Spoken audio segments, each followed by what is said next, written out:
Mais vous la me donnez là, on va pas se chipoter. Attention, ici, on ne chipote pas quand on joue à la belote. Une partie de cartes sous le regard de Julien, maître nageur et éducateur sportif. J'ai eu René au téléphone hier. Oui. Le jeune homme a été missionné en janvier dernier comme assistant animateur dans cet EHPAD. Je trouve un cadre de vie qui est intéressant avec les différentes missions qui me sont proposées actuellement.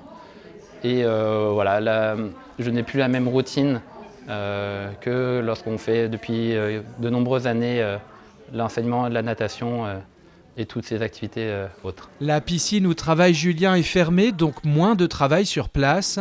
Cela se traduit par un redéploiement dans d'autres services, pour lui comme pour sa collègue de piscine Émilie, qui elle accompagne et surveille chaque jour ses écoliers pendant la pause déjeuner. C'est vraiment se sentir utile. C'était aussi une autre demande d'être déployé à la fin du premier confinement où ce redéploiement n'avait pas du tout été fait. Donc la collectivité nous a écoutés et à notre grand plaisir, on a été redéployés en fait.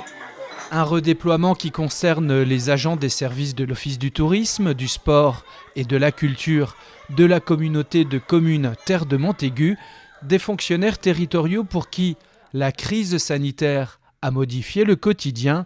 Ils sont une vingtaine à tourner régulièrement là où l'activité est la plus soutenue, en particulier dans ces nouveaux services que sont le centre de vaccination et d'appel. Vous aviez un rendez-vous chez nous qui a été annulé. C'est appeler des personnes âgées qui sont en souffrance parce qu'elles ont peur que pour leur vie en fait, elles ont peur, elles veulent être vaccinées et du coup, voilà, c'est les rassurer, c'est leur donner des rendez-vous, c'est être à leur écoute. Eh bien, je vous remercie, monsieur. Avec les lieux culturels à l'arrêt, Hélène, tout comme un bon nombre d'agents, n'ont pas hésité à se redéployer sur d'autres postes afin de se mettre à la fois au service de la collectivité et également de vivre d'autres expériences souvent enrichissantes.